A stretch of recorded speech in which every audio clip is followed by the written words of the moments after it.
I'm a 28-year-old woman, and for as long as I can remember, family gatherings have felt like walking into a competition I never signed up for. My Aunt Linda always made sure of that. The moment she walked through the door, it was like the air in the room shifted.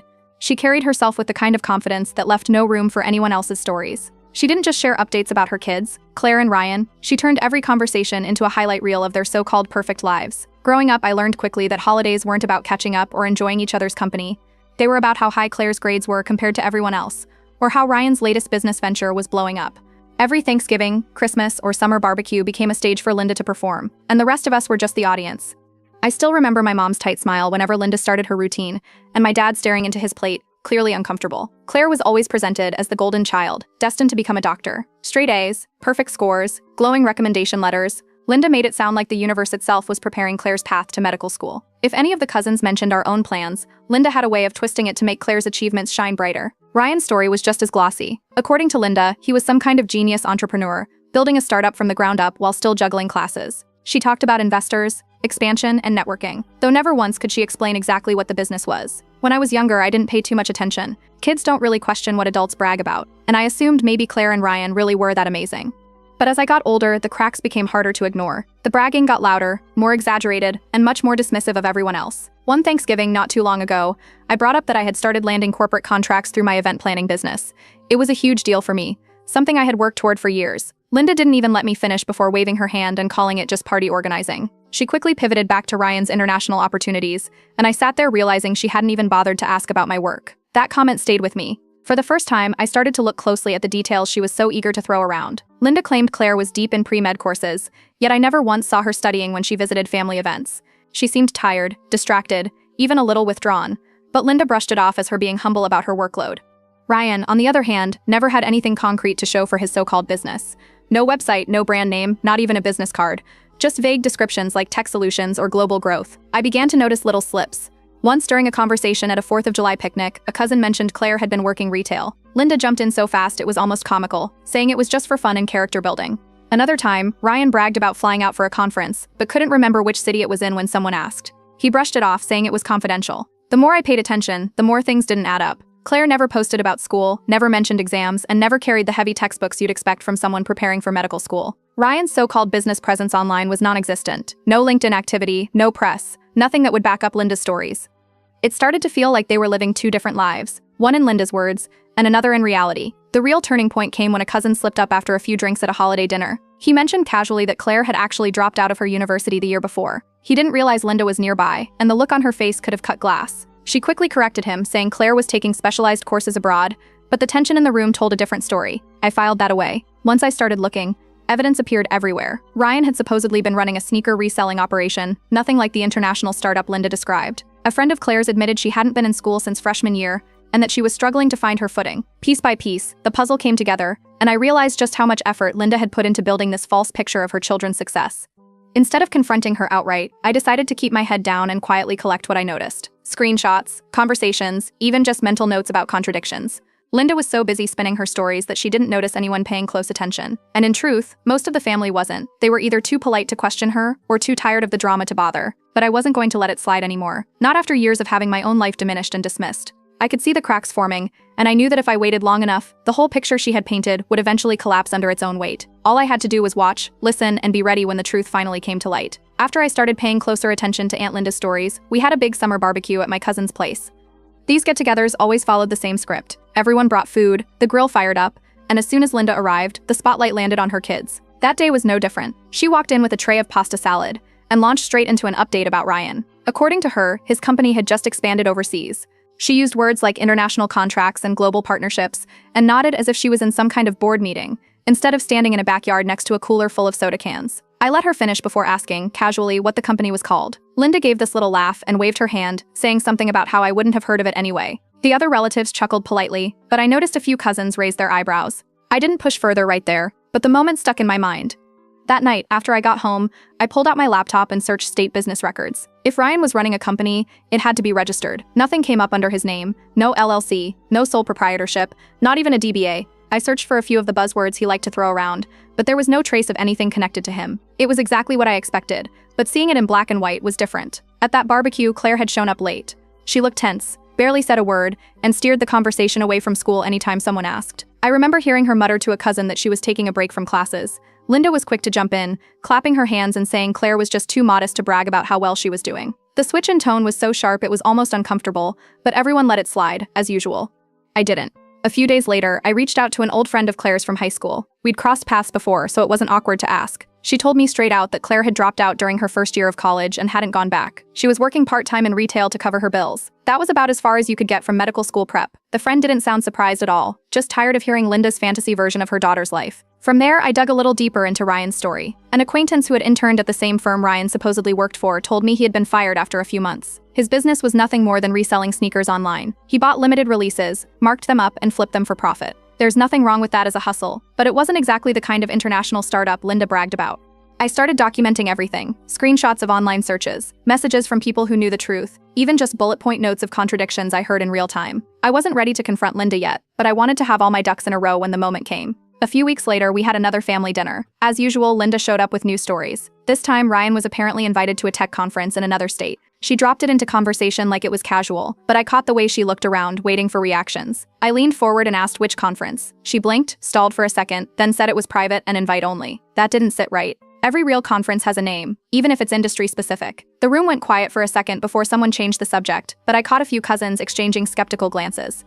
It was subtle, but I could see the tide shifting. For years, Linda had controlled the narrative, and nobody challenged her. Now, her answers weren't landing the same way. People were starting to notice the holes. After dinner, I went home and checked online for tech conferences happening that month in our area. There were several, but none were invite-only. All of them had public registration, websites, and lists of speakers. Ryan's name wasn't on any of them. Another note for my growing collection. Around the same time, another cousin reached out to me privately. She had noticed Claire avoiding school talk and Ryan's vague answers too. She asked if I thought something was off. I didn't spill everything I knew, but I admitted I'd been paying attention. She seemed relieved, like she wasn't the only one anymore. By then, I had a folder on my computer dedicated to all of this. Screenshots of business searches, photos of Ryan hanging out at sneaker shops, snippets of conversations about Claire working retail. It wasn't about malice, it was about being prepared. Linda had turned family events into competitions for years, and if she wanted to keep making it about her kids, then the truth needed to stand next to her lies. The next big test came at another family gathering, this time at my uncle's house. Everyone was sitting around the table when Linda launched into her usual routine. She bragged about Ryan networking with CEOs and Claire being on track for medical school interviews. I kept my tone casual as I asked which hospitals Claire was interviewing with, since I knew someone who worked in admissions. Linda froze for a split second before saying it was confidential. The silence that followed wasn't just awkward, it was heavy. Claire shifted uncomfortably in her chair, and Ryan jumped in to brag about his international partners. Again, I asked which companies. He muttered something about confidential contracts. The words were the same, the excuses recycled. Only this time, people noticed. I saw the way relatives leaned back, the way their expressions changed. I didn't push further that night. I didn't need to. The cracks were spreading on their own. Claire's hesitation, Ryan's fumbling answers, Linda's overreactions. They were all painting a picture that didn't match the one Linda had tried to sell for so long. By the end of that evening, I knew I didn't have to chase the truth. It was already coming out, piece by piece. All I had to do was keep asking simple questions and let their own contradictions do the work. And sure enough, as I left that dinner, one of my cousins caught me at the door. She whispered that she was glad someone was finally asking questions, because everyone had been thinking the same thing. They just didn't want to be the first to say it. That was the moment I realized Linda's control was slipping. For the first time, her perfect image wasn't untouchable anymore. Christmas rolled around, and like always, the family gathered at my grandmother's house. The smell of roasted turkey and cinnamon pies filled the air, kids ran through the halls, and adults carried trays of food to the long dining table. When Aunt Linda arrived, she came in brimming with energy, her voice carrying over the chatter like a spotlight turning on. She carried not just her usual dish, but also a heavy leather photo album tucked under her arm. As soon as coats were hung and greetings made, she set the album on the coffee table with a dramatic flair. She flipped it open for everyone to see, revealing pages of graduation pictures of Claire. The photos showed Claire in a cap and gown, holding a rolled-up paper tied with a ribbon, posing in front of a backdrop of flowers. At first glance, they looked impressive, but the longer I looked, the more off they seemed. There was no crowd in the background, no classmates, no stage, no banners, nothing that screamed real ceremony, just Claire standing alone in different corners of what looked like a backyard. Linda narrated each page with pride, pointing out Claire's academic journey and the next steps toward medical school. A few relatives nodded politely, though I caught some cousins glancing at each other, their expressions skeptical. Claire sat quietly on the couch, avoiding eye contact with anyone. Ryan took the cue to jump in, sliding into the armchair beside his mother. He cleared his throat and announced that he had just sealed a huge investment deal. He said his company was working with international partners in tech solutions. The words sounded polished, but there were no details. No names of companies, no description of projects, nothing that anyone could latch onto. I leaned forward, pretending to scroll on my phone. I typed loudly enough for people nearby to notice. "I'll look it up," I said lightly. All eyes turned toward me as I tapped away. A few seconds later, I announced that I couldn't find anything online about Ryan's company. No website, no business listing, no press release, nothing. Ryan shifted in his seat, his face turning red. He muttered something about confidentiality agreements and how not everything was public yet. His voice cracked just enough for people to notice. I didn't let the moment pass. Calmly, I explained that I had already checked the state business filings weeks earlier. There was no company registered under his name. The words hung in the air like smoke. The table went quiet, forks and knives paused midair, and everyone stared. Linda cleared her throat and tried to deflect, talking about how young entrepreneurs sometimes operate under the radar. But the room had shifted. For the first time, people weren't nodding along to her stories. They were exchanging uneasy glances, whispering to each other, wondering what else wasn't true. I decided to push just a little further. I turned to Claire, who was still staring at her plate. I asked about her acceptance to medical school, keeping my tone casual. I mentioned I knew someone in admissions at one of the universities Linda often bragged about. The room went silent again, all eyes on Claire. She froze, her fork clattering against the plate. After a long pause, she muttered under her breath that she wasn't actually enrolled anywhere. She admitted it quietly, like she wanted it to disappear the moment it left her mouth. Linda jumped in instantly, framing it as a personal gap year. She said Claire was just taking time to explore her options, that she didn't want to rush into such an important decision. But the excuses sounded thin. Nobody at the table looked convinced. Relatives exchanged looks, some with raised brows, others shaking their heads. The room didn't erupt into shouting or confrontation. It was quieter than that, and somehow worse for Linda. The silence itself was telling. The pride and applause she expected never came. Instead, there was doubt. Dinner carried on, but the energy had shifted completely. Conversations turned to other topics. Holiday travel, kids' school plays, upcoming weddings. Nobody circled back to Linda's photo album or Ryan's investment deal. It sat on the coffee table untouched, pages half-turned, the glossy images losing their shine under the dim light. Claire eventually excused herself to the kitchen, and Ryan buried himself in his phone, no longer volunteering information. Linda tried a few more times to redirect conversations toward her children, but her words floated without landing. The grip she used to have on the room wasn't there anymore. After dessert, as people started packing leftovers and saying their goodbyes, I noticed the way relatives whispered in the hallway. A cousin leaned over to another, shaking his head. An uncle muttered something about stories not adding up. It wasn't loud or dramatic. It was a quiet unraveling, the kind that spreads further once people leave and talk about it later in their own homes. As I put on my coat, I glanced back at Linda. She sat stiffly in her chair, forcing a smile, but her eyes darted nervously around the room. She looked smaller than I'd ever seen her at a family gathering. The weight of the lies was starting to catch up. By the time I stepped outside into the cold December night, I knew things would never be the same. The illusion Linda had built for years was no longer bulletproof. It was cracking, and everyone had seen it with their own eyes. The stories no longer carried the same weight. New Year's brunch was hosted at my uncle's house that year, and the mood felt different from the start. After Christmas, people had begun whispering behind closed doors, trading observations about Linda's tall tales. By the time we all gathered again, there was an edge in the air. No one wanted another night of pretending everything added up. Linda still walked in with her usual confidence, dressed in bright colors and carrying a plate of pastries. She smiled broadly, greeted everyone, and within minutes, she was back at it. She announced that Claire had been headhunted for a prestigious research fellowship. She talked about labs, discoveries, and opportunities, sprinkling in words like breakthrough and cutting edge. The way she delivered it sounded rehearsed, as though she'd practiced it on the way over. The room went quieter than usual. My uncle asked a simple question about what city the lab was in. Linda opened her mouth but stalled. She hesitated long enough for Claire to shift uncomfortably in her seat. I followed up, asking about the project itself. Which field? What specific focus? Claire stared down at her plate, her fork scraping against it, not saying a word. Ryan jumped in to cover the silence. He leaned forward and started bragging about his company's international partners. He spoke quickly, listing vague countries like Germany and Singapore, but no actual names. He tossed around words like network and partnership, but never gave a solid detail. The relatives around the table weren't buying it anymore. I could see it in their faces. My cousin leaned back in her chair with her arms crossed. Another cousin raised his eyebrows, and my aunt shook her head slightly. I excused myself for a moment and stepped outside to make a quick call. I had a friend who worked in university research administration. I asked if she could check whether any fellowship program existed under Claire's name. Within minutes, she confirmed there wasn't. Not at her university, not anywhere else. When I stepped back inside, the table was still quiet. I mentioned casually that I couldn't find any record of the fellowship program Linda was describing. The silence that followed was sharp. Linda tried to laugh it off, saying sometimes programs weren't public, but no one looked convinced. Then came the moment that shifted everything. My uncle, who had been quiet for most of the meal, finally spoke up. He said he was tired of hearing about programs, jobs, and deals that never seemed to check out. His words landed hard. Linda's face flushed, and she scrambled to defend herself. But the damage was done. Claire pushed back her chair, excused herself, and disappeared into the hallway. She looked pale, as if the pressure was finally too much. Ryan stood abruptly, muttering about how the family was meddlesome, and stormed toward the kitchen. The rest of us sat there in stunned silence. Other cousins began exchanging pointed looks. For the first time, Linda wasn't just being doubted by me. Her credibility was unraveling in front of everyone. The rest of the brunch felt tense. Conversations moved on to other topics, but the mood had changed. No one laughed at Linda's stories anymore. They didn't even ask follow-up questions. Her words hung in the air and then dissolved without response. Later, when dessert was served, Linda tried one more time to reclaim her hold on the room. She brought up how Ryan was preparing to pitch his company to Silicon Valley investors. She described it like it was the next big tech revolution. This time, my cousin cut her off, asking what the company was called. Linda blinked, Ryan reappeared from the kitchen, and they both stumbled over their words.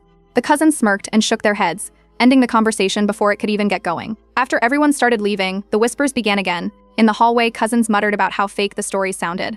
An aunt quietly said she wasn't going to waste any more energy entertaining Linda's lies. By the time coats were grabbed and cars warmed up, the family dynamic had changed. Linda wasn't the star anymore. She was the spectacle. The following week, word spread quickly. Cousins who hadn't even been at the brunch were calling, saying they'd heard about what happened. Relatives started piecing things together, remembering inconsistencies from past gatherings, noticing how Claire always avoided questions, how Ryan never gave details. The stories that once held the family captive now just fueled gossip about how far Linda had gone. Claire began skipping smaller family meetups altogether. If she did show up, she stayed quiet, kept her head down, and avoided her mother's spotlight. Ryan grew louder, trying to compensate, but the more he talked, the less anyone believed him. By the end of January, the shift was permanent. Linda still bragged, but her audience was gone. Conversations flowed around her, cousins deliberately changing topics, uncles redirecting attention to real achievements, new jobs, kids' school events, home projects. Linda sat there smiling tightly, but the sparkle in her words no longer reached anyone. The illusion had cracked wide open. A few weeks after the New Year's brunch, Linda's mask began slipping faster. Word about the fellowship lie had already reached cousins who hadn't even been there, and suddenly everyone had questions about what else might not be true. Instead of backing down, Linda doubled down. She called my mom one night, furious, claiming I was trying to ruin her family's image. My mom told her to calm down, but by then it was obvious Linda felt cornered.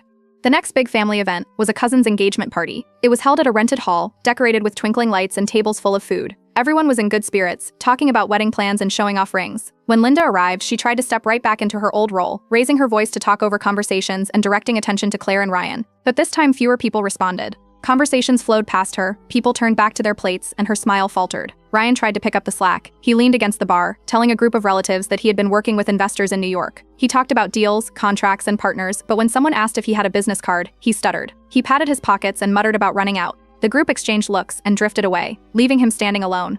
Claire kept her head down for most of the night. She busied herself helping the bride-to-be with decorations, avoiding eye contact with anyone who might ask about school. She smiled faintly when thanked, but never joined the spotlight. Later in the evening, another cousin pulled me aside. He whispered that Ryan had been asking around for loans. Apparently, he'd told different relatives different stories, needing money for startup expenses, for travel to meet investors, and even to cover payroll. The amounts weren't small either. A few $100s here, $1,000 there. That explained why he was so desperate to maintain the business facade. Then came Linda's big move of the night. During dessert, she pulled out a framed letter. She held it up like a trophy and announced that Claire had been accepted into a graduate program. She waved it around as if it was proof against all the whispers. The letter had the university's name at the top, but something about it looked off. The font was slightly outdated, and the logo was one I recognized from years back. I discreetly snapped a photo when she set it on the table. While the cake was being passed around, I texted the picture to my friend in admissions. Within minutes, she confirmed what I suspected. The letter was fake. It had been copied from an old template that the university no longer used. I didn't even have to say anything at first. Word spread on its own. Relatives leaned over, whispering as they looked at the photo on my phone. One of them compared it to an actual acceptance letter their own child had received last year, pointing out the mismatched formatting. Another cousin muttered that the wording was identical to a sample letter online. The whispers grew until half the table knew. Someone finally asked Linda why the letter looked so different. Linda's face tightened. She claimed it was just an older format and that people were overanalyzing. But the room wasn't buying it. The bride's father, who had worked in higher education for years, flat out said the letter was not authentic. That was the nail in the coffin. Claire flushed red, stood up, and hurried off toward the restroom. Ryan slammed his fork onto his plate and muttered about the family being toxic. Linda tried to salvage the moment, raising her voice and insisting that everyone was against her children, that people were jealous. But no one defended her. Instead, the relatives sat in silence, letting her rant bounce off empty air. By the end of the night, Linda's last attempt at maintaining her facade had collapsed. She had crossed into outright forgery, and everyone knew it. What had once been exaggerated bragging was now exposed as deliberate lying. The cousins avoided her. Uncles and aunts shook their heads, and the bride made sure to steer the spotlight back to her engagement, refusing to let Linda hijack the celebration any longer. As we left the hall, I overheard relatives talking in the parking lot. One uncle muttered that Linda had gone too far this time. Another aunt said she no longer trusted a single word Linda said. The respect she had once commanded was gone, replaced by suspicion and quiet disgust. After that night, the family dynamic shifted permanently. Linda's stories were no longer entertainment, they were warnings. Every time she spoke, people leaned back, waiting for the holes to show. Claire and Ryan, once untouchable in Linda's eyes, now carried the weight of her lies wherever they went. The forgery wasn't just the end of her credibility. It was the moment everyone realized how far Linda was willing to go to keep her fantasy alive. And that was something the family couldn't ignore anymore. After the engagement party disaster, the fallout spread quickly. Linda had shown up with that fake acceptance letter, and once it was exposed, there was no recovering her credibility. For years, people had let her bragging slide, but this time she had crossed into something no one could defend. In the weeks that followed, the consequences started showing not just for Linda, but for Claire and Ryan too. The first sign came when one of my cousins spotted Ryan working at a local electronics store. He was in a branded polo shirt, stocking shelves, very much not running a global startup. Word spread almost instantly. By the next family Sunday dinner, several relatives had already heard about it. A couple of cousins even joked about Ryan giving them an employee discount. It wasn't mean-spirited, but it made the reality impossible to ignore. Claire wasn't spared either. Another cousin saw her behind the register at a clothing store in the mall. She looked tired, juggling customers and folding sweaters. Again, nothing wrong with retail work, but compared to the image Linda had painted, future doctor, brilliant researcher, it was a sharp contrast. Relatives quietly acknowledged it, and the whispers started stacking up. When Sunday dinner rolled around, Linda still showed up, but the swagger was gone. She set her casserole on the table and sat down, trying to start conversations like old times. Instead of bragging, she floated a new narrative. Her kids were taking time to explore their paths. She said it with a smile, waiting for the applause she used to get. But the table stayed quiet. Relatives nodded politely, changed the subject, and moved on. Ryan tried to reclaim some dignity. Halfway through dinner, he pulled out his laptop and announced he had a business plan to share. He clicked through slides filled with generic buzzwords, stock charts, and copied numbers. At first, people humored him, watching in silence. But when I asked about startup costs, projected revenue, or client names, his answers wobbled. He dodged specifics, circled back to the same vague phrases, and eventually started repeating himself. An uncle who ran his own small business leaned forward, studied the numbers on Ryan's slides, and pointed out that the figures looked copied from generic templates anyone could find online. He even recognized the stock graphics. The room shifted. Ryan's face turned red, his voice grew defensive, and then in frustration, he slammed the laptop shut. He stormed out of the dining room, muttering about people not supporting his dreams. The silence that followed was heavy. No one chased him. Claire stayed seated, staring down at her plate. After a while, she slipped into the kitchen, whispering something to a cousin on the way out.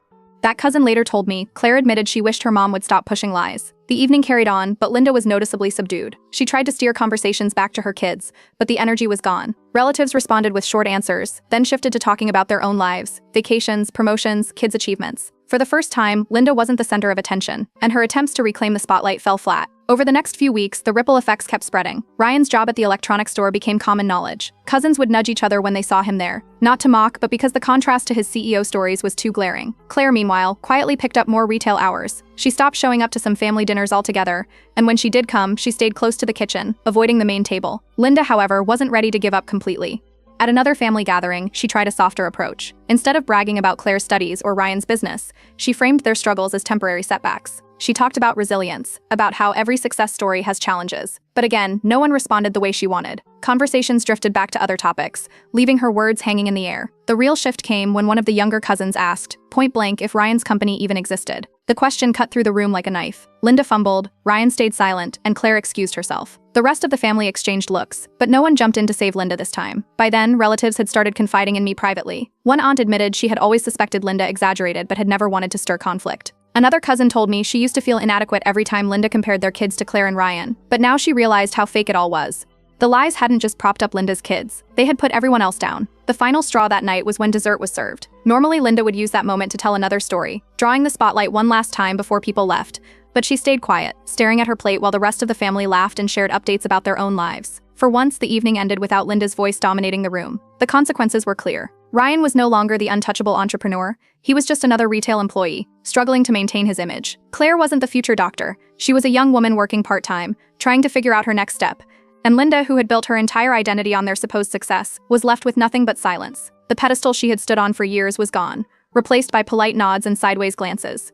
The family no longer believed her stories, and her grip on the room had finally slipped away. By the time spring rolled around, the shift in the family was obvious. For years, Linda had commanded every gathering with her voice, her stories, her children's supposed accomplishments. Now she sat off to the side, trying to push her way back into the spotlight, only to be brushed aside. Conversations once dominated by Ryan's business ventures and Claire's medical school track now flowed naturally about vacations, promotions, and the kids running around the living room. The silence that followed Linda's comments spoke louder than anything she'd ever bragged about. Easter dinner was at my grandmother's house, as it always was. The table was set with pastel napkins, baskets of eggs, and ham roasting in the oven. People arrived in groups, laughing and carrying desserts, until Linda finally walked in. She was later than usual, looking worn down, her makeup less sharp, her clothes less polished. Behind her trailed Claire and Ryan. Neither of them looked eager to be there. Claire immediately slipped into the kitchen, tying on an apron and helping set out dishes. She avoided the dining room, her eyes fixed on the counter, moving plates around rather than sitting at the table where Linda used to prop her up for attention. Ryan, on the other hand, still tried to claw at scraps of the spotlight. He sat down, leaned back in his chair, and dropped a line about working on a new project. He didn't even explain what it was. The room gave him nothing but polite nods before moving the conversation elsewhere. My uncle redirected things toward me, congratulating me on a recent corporate contract I had landed. The table lit up with questions. What company? How I got it? How the project was going? Relatives leaned in, genuinely interested, and the energy was warm, animated. I glanced across the table and saw Linda stiffen. For the first time, no one pivoted back to her children. Even her husband, who had always chimed in with exaggerated details to boost her stories, stayed silent. He cut his ham, sipped his drink, and said nothing. It was like he had decided not to get involved anymore. Dinner carried on until one of the younger cousins, bold as ever, turned to Claire and asked bluntly what she was really doing these days. The question landed like a stone in water. Linda's fork froze in her hand. She opened her mouth to answer, but Claire beat her to it. She hesitated, looked around the table, then admitted she was taking classes at a community college. She said it simply, without flourish. The reaction wasn't shame, not even judgment. Relatives nodded, some smiled, and a few offered supportive comments about how smart it was to take things one step at a time. They treated her like any other young adult figuring life out, which was the complete opposite of the pedestal Linda had built. Linda tried to spin it, calling it a temporary stepping stone, and insisting bigger plans were ahead, but nobody engaged. The family just moved on, asking about Easter egg hunts and joking about who was stealing all the dinner rolls. Linda's words hung in the air, unwanted. Ryan grew defensive as the night went on. When the conversation turned to another cousin's job promotion, he muttered under his breath that the family only cared about tearing people down. People glanced at him, then looked away, offering him no sympathy. The eye rolls around the table said everything. Later, while clearing plates, one of my aunts pulled me aside. She lowered her voice and told me Linda had been asking around for financial help. She'd approached a few relatives, hinting about bills and Ryan's business expenses, but no one wanted to hand her money anymore. They were done enabling her. By dessert, the shift was complete. Linda sat quietly, occasionally trying to interject, but no one fed her energy. Conversations bubbled with stories of new houses, school plays, promotions, vacations, even recipes. Real tangible accomplishments that people could celebrate together. Linda's bragging throne wasn't just empty, it had been replaced with skepticism. Every time she spoke, relatives exchanged glances, waiting for the catch. Claire stayed in the kitchen most of the night, but when she did join the table for pie, she looked more at ease. She wasn't being paraded anymore. Ryan sat slouched, scrolling on his phone, ignored by the cousins who used to pretend to be impressed. By the time we packed up leftovers and coats, it was clear Linda's reign was over. The power she had held for years, making everyone else feel smaller so her kids could look bigger, was gone. All that remained was silence around her chair, the family finally free to celebrate genuine milestones instead of made-up ones. And Linda, for once, had nothing left to say.